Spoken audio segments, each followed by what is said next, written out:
When you think of NVIDIA, you probably think of GPUs. But they're so much more than a chip company now. They are, quite literally, the architects of the modern AI stack. Today, we're going to tear down their playbook, a strategy decades in the making that's now defining the future of computation itself. Let's get into it. Welcome back to Neural Intel. If you want to stay up to date with everything we're doing, just visit neuralintel.org. And, of course, you can find us on Apple Podcasts, Spotify, and Twitter. So here's how we're going to break this down today. We'll start with the hook, which is really Jensen Huang's almost unbelievable foresight. Then we'll dig into the problem he saw coming years ago, the fact that traditional computing was about to hit a hard physical wall. And then we'll get into the solution, which wasn't just a better chip, but a complete reinvention of what a computer even is. Okay, our roadmap. First, we'll talk about the end of an era, why the old scaling laws finally broke. Then, we'll dive into NVIDIA's solution, the AI factory, and do a quick neural signal check on what that really means architecturally.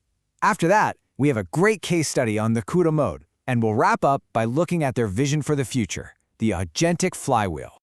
All right, let's jump right in. Section 1, the end of traditional scaling. To really get why NVIDIA's strategy is so radical, you first have to understand the crisis that forced their hand. For decades, we had this predictable march of progress, but the physical laws that enabled it, well, they just started falling apart.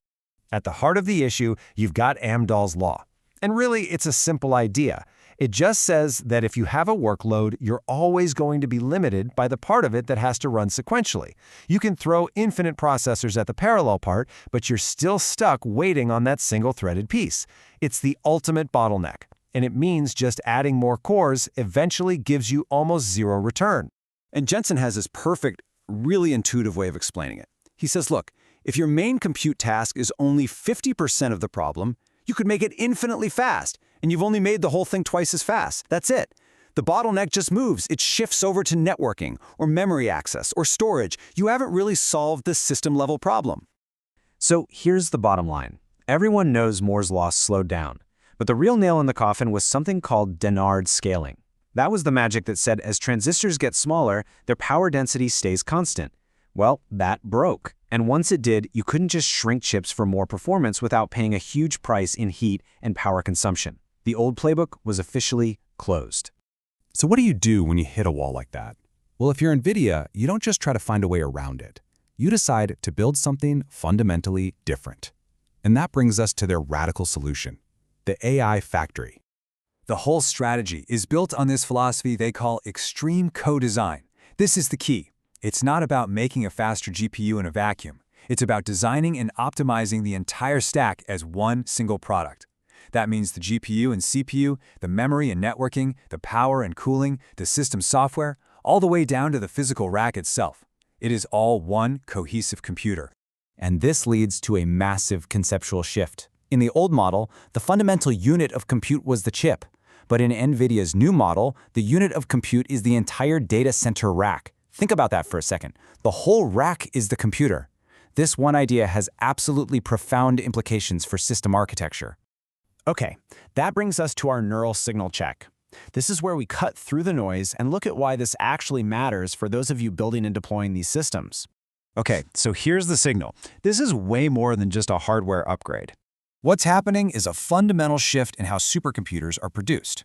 In the old model, a pile of components would show up at your data center, and your teams would spend months doing painstaking systems integration. The new model, that whole process gets pushed upstream. The supercomputer isn't integrated on-site anymore, it's manufactured in the supply chain as a single, pre-validated unit. For anyone in MLOps or infrastructure, this is a game changer. It massively de-risks deployment and radically shrinks your time to compute. So, you have this incredible hardware, but how do you make it useful? That brings us to Section 4, a case study in building an unassailable software platform, the CUDA moat. This is a masterclass in long-term vision. CUDA didn't just happen overnight. It was this incredibly deliberate, step-by-step evolution. It started with making pixel shaders programmable. Then, they added IEEE-compliant floating-point math, which was huge. It opened the door to scientific computing. Next came a C-like language for graphics, and then came the big, company-defining move, putting CUDA on every single consumer GeForce GPU they sold. And let's be clear, this was an existential bet. Adding that extra hardware to every gaming chip was unbelievably expensive. It crushed their profit margins. Wall Street absolutely hated it, and their market cap plummeted from about $7 billion all the way down to $1.5 billion. They were betting the company on a future almost no one else could even see. So why would they do it? This quote from Jensen reveals the entire strategy. Install base defines an architecture. Everything else is secondary. He knew the most defensible moat isn't better technology, it's the biggest install base of developers. By putting a miniature supercomputer in every dorm room, lab, and gamer's PC, they cultivated an ecosystem that today is nearly impossible for competitors to break into. And that brings us to the future. Now that this foundation is built, where does it go? Let's get into our final section, the agentic flywheel, which is Jensen's vision for the next decade of AI scaling. He basically breaks it down into 4 stages of scaling. We started with pre-training, just scaling up with massive data.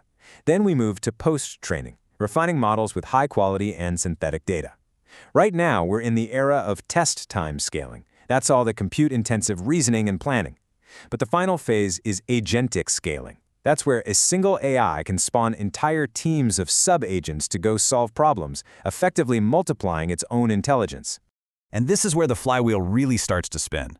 As these agent teams go out and solve problems, they generate completely novel data and new experiences. That output then becomes the next wave of high-quality input for pre-training the next generation of models. It's this beautiful self-improving virtuous cycle where AI gets smarter simply by doing. So when you zoom all the way out, you see this massive paradigm shift. For the last 60 years, computing has been about retrieval. We built digital warehouses to store files, and our job was to find them. We're now moving to a world of generative computing. We're not building warehouses anymore, we're building factories. Factories that generate new, contextually aware intelligence in real time. And that leaves us with a final question, really for every architect and CTO out there. The unit of compute has shifted from the chip to the server and now to the entire AI factory. So the question is your architecture actually ready to operate at that scale? For more deep dives into AI and ML, make sure to visit us at neuralintel.org. Thanks for tuning in.